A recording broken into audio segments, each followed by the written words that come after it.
जय हिंद दोस्तों, स्वागत है आप सभी का आपके अपने YouTube चैनल जैकपुर पे। तो आज के इस वीडियो में हम लोग क्लास 11 के हिस्ट्री का अध्याय 1 लेखन कला और शहरी जीवन के मोस्ट इम्पॉर्टेंट MCQ देखेंगे और कोशिश करेंगे आप लोगों को सिर्फ़ और सिर्फ जितने भी इम्पॉर्टेंट सवाल हैं सिर्फ वही कराया जाए, क्योंकि सवाल काफ़ी ज़्यादा होते हैं और ऐसे ऐसे भी सवाल आपके बुक में मिलेंगे जो कि आपके एग्ज़ाम में नहीं भी पूछे जाते हैं। तो हम अभी आपको सबसे पहले ऐसे ऐसे सवाल करवाएंगे जो कि डायरेक्ट आपके एग्ज़ाम में आते हैं और कोशिश करेंगे कि आपको ट्रिक से याद करवाया जाए, ठीक है, ताकि आपको रटना बिल्कुल भी ना पड़े। तो इसी के साथ ही चैनल को सब्सक्राइब करना है, वीडियो को लाइक करना है और शेयर करना है सभी दोस्तों के साथ। साथ ही साथ आप अपने व्हाट्सएप ग्रुप को ज़रूर ज्वाइन कर लीजिएगा हमारे दिए गए नंबर पे एक मैसेज करके व्हाट्सएप पर, ठीक है। तो चलिए स्टार्ट करते हैं। सबसे पहला सवाल आपके स्क्रीन पर आ चुका है। हमारा सबसे पहला सवाल आप क्वेश्चन नंबर 1 में देख पा रहे होंगे। इसमें आपसे पूछा गया है, बताइए कि जो मेसोपोटामिया की पहली ज्ञात भाषा क्या थी। यानी मेसोपोटामिया की जो सबसे पहली ज्ञात भाषा थी उसको आपको बताना है। क्या वो सुमेरियन था, क्या वो अरामाइक था, क्या वो अक्कादी था या फिर असीरियन था, ठीक है। 4 ऑप्शन है आपके पास। यदि आपने इसका जवाब सुमेरियन को चुना है, यानी कि ऑप्शन नंबर ए, तो यहाँ पर आपका जवाब बिल्कुल सही है, ठीक है। मेसोपोटामिया की जो पहली ज्ञात भाषा थी वो सुमेरियन थी। देखिए यहाँ पर आपको समझना होगा कि यहाँ पर कहा गया है कि पहली ज्ञात भाषा, जब कोई भाषा पहली बार ज्ञात होती है, यानी कि मान लो कि हम खुद को अपने आप को मेसोपोटामिया में पाते हैं, हम लोग मेसोपोटामिया में और उस समय कोई भाषा नहीं है। जब कोई भाषा नहीं है तो लोग एक दूसरे से बात नहीं कर पाते होंगे, है ना। जब कोई भाषा नहीं तो लोग एक दूसरे से कम्युनिकेट नहीं कर पाते होंगे, बात नहीं कर पाते होंगे। लेकिन जैसे ही पहली भाषा हमें ज्ञात हुई तो क्या होगा, सु लो सु, है ना। सु से क्या हम यहाँ पे मीनिंग निकाल सकते हैं, तो मेरियन, ठीक है। तो सु मेरियन, सु यानी कि लोग सुन सकते थे मेरी भाषा को। जब मेसोपोटामिया की पहली ज्ञात भाषा प्राप्त हुई तो लोग सुन सकते थे मेरी भाषा को, तो सुमेरी, ठीक है। तो याद रखिएगा सुमेरियन, ठीक है। यन को हटा दीजिए, सुमेरी, सुन सकते थे मेरी भाषा को, ओके। तो इस तरह से आप क्वेश्चन को ऑप्शन से रिलेट करना है आपको। जब एग्ज़ाम में क्वेश्चन आएगा ना, आप देख लेना, जब एग्ज़ाम में क्वेश्चन आएगा यही वाला, तो आपको वहाँ पर ना आप खुद पता चल जाएगा कि पहली ज्ञात भाषा, और जब भाषा ज्ञात हुई तो हम सुन सकते थे एक दूसरे की बात को, सुमेरियन, है ना, यानी कि मैं सुन सकता था मेरी बात को। तो इस तरह से आप उसको रिलेट करना अच्छे से एक बार, उसके बाद देखिएगा आपको फटाफट ऑप्शंस आपके मन में आते जाएंगे। दूसरा सवाल था हमारा, मेसोपोटामिया में पुरातत्व खोजने की शुरुआत कब से प्रारंभ हुआ था। अब देखिए मेसोपोटामिया में जो पुरातत्व खोजने की शुरुआत हुई वो 1840 में हुई। यदि आप इसका आंसर डी कर रहे हैं तो काफ़ी अच्छा जवाब है। अब इसको ट्रिक से कैसे याद करेंगे, देखिए पुरातत्व का मतलब होता है पुरानी चीज़ों को खोजना। तो अधिकतर पुरानी चीज़ें जब हमें मिलती है वो कहाँ मिलती है, ज़मीन के अंदर मिलती है। तो आपको जस्ट इमेजिन करना है कि जब हम पुरानी चीज़ों को खोजने जाते हैं तो वो कहाँ पे मिलती है, ज़मीन के अंदर। कितने अंदर, तो 40 फीट नीचे, ऐसे याद रखिएगा। 40 फीट नीचे आप खोदोगे तो पुरानी सामान मिलेंगी, ठीक है। एक बार आपके दिमाग में बैठ गया ये बात। अब जैसे ही ये सवाल एग्ज़ाम में आएगा, पुरातत्व खोजने की शुरुआत कब हुई, तो खोजना है हमको पुरातत्व को, पुरानी चीज़ों को, तो कितने नीचे जाना होगा, 40 फीट नीचे जाना होगा। तो 40 से 1840 आपका आंसर हो जाएगा, ठीक है। अब आते हैं अगले सवाल पे। हमारा अगला सवाल जो मोस्ट इम्पॉर्टेंट है और एग्ज़ाम में पूछा जाता है, मेसोपोटामिया के महत्वपूर्ण नदियाँ कौन सी थी। यानी मेसोपोटामिया में जो सबसे इम्पॉर्टेंट नदी थी उसका नाम बताना है, ठीक है। तो 4 ऑप्शंस आपको दिख रहे होंगे और आपने आंसर भी कर दिया होगा। यदि आपने इसका आंसर किया है ऑप्शन नंबर ए दजला और फरात, तो बिल्कुल यहाँ पे सही जवाब है और राइट आंसर हो जाएगा आपका ऑप्शन नंबर ए दजला और फरात। अब देखिए नदियाँ तो सब होती है ना, आपने सुना होगा सभी नदियाँ हैं, गंगा नदी है, यमुना नदी है, नील नदी है, ठीक है। तो बात यहाँ पे हो रही है मेसोपोटामिया के महत्वपूर्ण नदियों की। तो महत्वपूर्ण नदियाँ जो है, महत्वपूर्ण का मतलब होता है कुछ उसकी खूबियाँ होंगी, कुछ उसके गुण होंगे। तो हम इसका एक गुण जो है अपने आप से सोच लेते हैं कि वह नदी जो है रात के समय में जलती हुई प्रतीत होती है, ठीक है। आपको ऐसा लगेगा रात में जब आप देखोगे मेसोपोटामिया की नदी को तो वो लगेगा क्या कि आग का दरिया बह रहा है, जलता हुआ प्रतीत होगा। ठीक है। तो देखिए दजला, जला यानी कि जलना, और फरात से रात, तो रात में जलता हुआ प्रतीत होता है मेसोपोटामिया की नदियाँ। ठीक है। तो इससे आपको याद आ जाएगा कि दजला और फरात, और आसान भी है, आप ऐसे भी याद कर सकते हो। ठीक है। क्वेश्चन नंबर 4 में देखिए कहा गया है कि विद्वानों के अनुसार लेखन कला का सर्वप्रथम विकास कहाँ पर हुआ था। यानी जो लिखने की जो कला है इसका विकास अगर सबसे पहले हुआ तो वो कहाँ पे हुआ था। तो ये हुआ था आपका मेसोपोटामिया में। कहाँ पे हुआ था? मेसोपोटामिया में। ठीक है, याद रखिएगा। हो सकता है कि अगर आपको इसको ट्रिक की आवश्यकता पड़े, क्योंकि फाइनल एग्ज़ाम तक में लगभग बहुत सारे चैप्टर्स हो जाएंगे, तो आपको याद कैसे करना होगा। तो देखिए लेखन कला मतलब हो गया लिखने की कला। कब आपको पता चला? तो देखिए मेसोपोटामिया, मेसो से मेसो याद रखिए, है ना। आपने देखा होगा, सभी को पता होगा, जिस तरह से आप फ्लिपकार्ट से शॉपिंग करती हो वैसे ही एक आपका ऐप है शॉपिंग करने वाला, मीशो। ठीक है। तो मीशो अगर आप कोई कंपनी है, कोई अगर आपका जो है ऑनलाइन शॉपिंग अगर आप मीशो बनाते हो तो उसको मैनेज करने के लिए लिखने का तो उसमें बात हो, चाहे आप कंप्यूटर पे लिखो चाहे आप कॉपी पे लिखो, किसको सामान लेना है किसको सामान देना है, तो ये सब तो आपको लिखना पड़ेगा ना। तो लेखन कला का विकास हुआ मेसोपोटामिया। ठीक है। तो इस तरह से याद रखिएगा।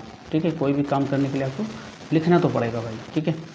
क्वेश्चन नंबर 5 को देखिए, काफ़ी इंपॉर्टेंट सवाल है कि बेबीलोन नगर का प्रमुख देवता कौन था। मोस्ट इम्पॉर्टेंट रहेगा आपके एग्ज़ाम के लिए, और ये क्वेश्चन एग्ज़ाम में बनता है। अगर आपका इसमें से सही जवाब है मरदूक, ठीक है, अगर आपने इसका राइट आंसर मरदूक किया है तो बिल्कुल राइट आंसर है मरदूक। ठीक है। तो बेबीलोन का प्रमुख देवता कौन हो गया? मरदूक। अब यहाँ पर आप समझने वाली बात है, जो लोग देवता होते हैं वो मरते नहीं, मरदूक मरते नहीं, मुर्दा नहीं होते हैं। ठीक है। मरदूक से मुर्दा याद रखिएगा, वो कभी भी मुर्दा होगा, जो देवता होगा वो मुर्दा होगा नहीं, होगा, मरेगा नहीं। ठीक है। तो इस तरह से याद रखिएगा। ठीक है, अच्छा सवाल है एग्जाम के दृष्टिकोण से। इसके बाद जो हमारा मोस्ट इंपॉर्टेंट सवाल रहेगा वो क्वेश्चन नंबर 7 रहेगा। अशुरबनिपाल जो था वो कहाँ का शासक था। ये भी काफ़ी अच्छा सवाल है और एग्ज़ाम में कई बार एग्ज़ाम में पूछा जाता है। तो अशुरबनिपाल जो शासक था वो असीरिया का शासक था। अब इसको ट्रिक से याद करने की क्या बात है, असुर असीरिया, देखिए दोनों नाम मिलता जुलता है, असुर से असीरिया बना। तो अशुरबनिपाल जो था, कभी कभी होता है ना राजा का नाम जो है जगह के नाम पे पड़ता है, या जगह का नाम राजा के नाम पे पड़ता है, तो इस तरह से होता है।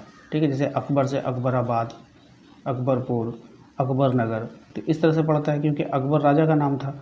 उसी प्रकार से अशुरबनिपाल से असीरिया। ठीक है, याद रहेगा। क्वेश्चन नंबर 8 देखिए, इसमें कहा गया है कि सुमेरियन के बाद किस भाषा का प्रयोग हुआ। तो सुमेरियन के बाद जो भाषा आई वो कौन सी भाषा आई थी वो आपको बतानी है। तो सुमेरियन के बाद जो भाषा आई थी वो अक्कादियन भाषा आई थी। कौन सी भाषा आई थी? अक्कादियन भाषा आई थी, याद रखना है आप सभी। अब इस सवाल को ट्रिक से याद करेंगे कि सुमेरियन के बाद किस भाषा का प्रयोग हुआ। ठीक है। तो देखिए यहाँ पर जो इसका राइट आंसर होने वाला है वो होने वाला है question option number A, Akkadian. ठीक है। अब अक्कादियन में एक वर्ड है आपका अक्का, अक्का से आपको याद रखना है आका। ठीक है। तो देखो जहाँ कोई एक भाषा ज्ञात हो जाती है, आप लोगों को पहली ज्ञात भाषा क्या थी? सुमेरियन थी। लेकिन जब पहली ज्ञात भाषा सुमेरियन आई तो ऑटोमेटिक है कि पूरे बस्ती की जो भाषा होगी वो सुमेरियन होगी। अब इसमें से आका वही बनेगा जो एक्स्ट्रा भाषा का नॉलेज रखेगा, है ना। तो इसीलिए यहाँ पर आप देखोगे कि सुमेरियन के जो बाद भाषा का प्रयोग हुआ और जिसको उसने ग्रहण कर लिया वो क्या बन गया? आका बन गया। भाई उसको एक से ज़्यादा भाषा आती है तो वो सबका आका बनेगा, सबका मालिक बनेगा, तो अक्कादियन। ठीक है। तो इस तरह से ट्रिक से याद रखना है सभी को, ताकि आसानी से आपको एग्ज़ाम तक याद रह पाए। अब देखते हैं अगला सवाल क्या है। हमारा नेक्स्ट सवाल है कि मेसोपोटामिया नाम भाषा के किन दो शब्दों से मिलकर बना हुआ है। अब ये जो मेसोपोटामिया नाम जो बना है वो किससे मिलकर बना है? तो देखिए ये बना है मेसोस और पोटेमोस से। ठीक है, मेसोज और पोटेमस से। तो आपको इसको जरा से भी रटने की आवश्यकता नहीं है। अगर आप देखोगे तो आपको इस नाम में मेसोपोट, है ना, मेसो और पोटमोस। ठीक है। तो यहाँ पे कहीं ना कहीं हर एक नाम जो है वो मिलता जुलता है आपके इसी मेसो में। ठीक है।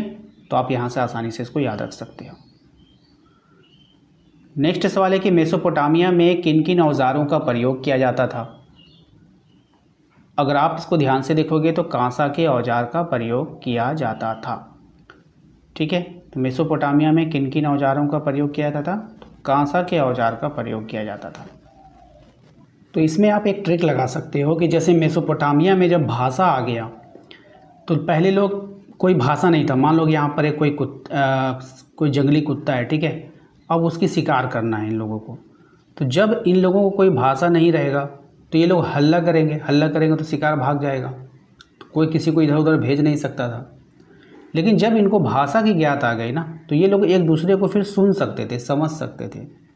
ठीक है, उसके बाद क्या करते थे, प्लानिंग बनाते थे एक दूसरे से बात करके, एक दूसरे को सुन करके, और उसके बाद वो लोग क्या करते थे, औजार बना करके शिकार करते थे। तो सुनते थे किससे हैं इंसान, कान से हो जाएगा कांसा। ठीक है, तो थोड़ा सा कहानी आपको याद रखना होगा, क्योंकि आपको अगर अच्छे से याद करना है, भूलना नहीं है, तो फिर आपको थोड़ा बहुत देखना होगा। नेक्स्ट आपका झूलते बाग की सभ्यता की देन है। यदि आपका जवाब है ऑप्शन नंबर बी, बेबीलोन की सभ्यता, तो झूलते बाग में आपको झूला याद आएगा। और झूला में कौन होता है, बेबी लोग जो होता है, बच्चा लोग जो होता है, वही ना झूलता है। तो आप आसानी से याद रख सकते हैं, ऑप्शन नंबर बी हमारा यहाँ पे करेक्ट आंसर हो जाएगा। नेक्स्ट देखते हैं, अगला सवाल है आपका, मेसोपोटामिया सभ्यता के लोगों की जो लिपि थी वो क्या थी। अब देखिए, हर एक भाषा का जो है ना एक लिपि होता है। जैसे हम लोग हिंदी लिखते हैं तो उसमें हम लोग जो कौन सी भाषा का प्रयोग करते हैं, देवनागरी। तो मेसोपोटामिया में कौन सी जगह, किलाकर लिपि। ठीक है, तो आपको जब वो लिखने के लिए आपको दिमाग में बैठा लेना है कि वो लोग जो है ना कील से लिखा करते थे। किससे, कील से। कील मतलब कांटी, कील से लिखते थे वो लोग। कील में मानो कुछ चुबा लिया, रंग चुबा लिया, या फिर कोई भी मिट्टी लगा लिया और उसको लिखना शुरू किया, तो वहाँ से बना किलाकर लिपि। तो जस्ट इमेजिन, आपको इमेजिन करना है, आपको याद हो जाएगा। अगला सवाल है आपका, निम्नलिखित में से विश्व की प्राचीनतम सभ्यता कौन सी है। तो विश्व की जो प्राचीनतम सभ्यता है वो मेसोपोटामिया की सभ्यता है। कौन सी सभ्यता है, मेसोपोटामिया की सभ्यता है जो सबसे प्राचीन है। ठीक है, नेक्स्ट और अगला सवाल है, मेसोपोटामिया सभ्यता में प्रेम एवं युद्ध की देवी किसे कहा गया है। तो मेसोपोटामिया सभ्यता में प्रेम और युद्ध की जो देवी कहा गया है वो किसको कहा गया है, आपको बताना है। ऑप्शंस आपके सामने हैं, तो इसका यहाँ पे राइट आंसर हो जाएगा इनना। किसको कहा गया, इनना को कहा गया है मेसोपोटामिया में प्रेम और युद्ध की देवी कहा गया है। इनना, ना दो बार प्रयोग हुआ है। नो यानी कि सीधे सीधे मना। तो क्या होता था कि प्रेम, जब कोई प्रेम करता था, कोई किसी से प्रेम करता था, तो उस समय जो समाज के लोग क्या कर देते थे, नो मना कर देते थे। तो वो फिर कहाँ जाएंगे, मान लो कि ये लड़का है, ये लड़की है, एक दूसरे से प्रेम कर रहे हैं। तो जब ये एक दूसरे से प्रेम कर रहे हैं तो उस समय जो समाज के लोग क्या कर दिए, नो। तो ये लोग फिर किसके पास जाएंगे, देवी के पास जाएंगे कि देवी जी मुझे शक्ति दीजिए, मैं अब युद्ध करूँगा अपने समाज से। ठीक है, तो इस तरह से आप ट्रिक से याद कर सकते हैं कि मेसोपोटामिया सभ्यता में प्रेम और युद्ध की देवी किसे कहते हैं। तो इनन्ना को, क्योंकि ना दो बार आया है। ठीक है, क्योंकि प्रेम करने वाले को ये लोग ना कर देते थे, मना कर देते थे, फिर ये लोग कहाँ जाते थे, देवी के पास जाते थे। ठीक है, तो इस तरह से याद रखिएगा। ऑप्शन नंबर ए हमारा करेक्ट आंसर हो जाएगा। तो इस तरह से हम लोगों ने आज थोड़े बहुत सवाल देखे हैं मोस्ट इंपॉर्टेंट। वीडियो को लाइक करना है, कैसा लगा हमें कमेंट बॉक्स में कमेंट करके जरूर बताइएगा। चैनल पे जो लोग पहली बार आए हैं सब्सक्राइब कर लीजिए, घंटी वाले आइकन को प्रेस कर लीजिएगा। साथ ही साथ आप अपने व्हाट्सएप ग्रुप को अगर ज्वाइन करना चाहते हो तो हमारे दिए गए नंबर पर एक बार व्हाट्सएप मैसेज करके अपने ग्रुप को जरूर ज्वाइन कर लेना है। मिलते हैं नेक्स्ट अगले वीडियो में। Thank you.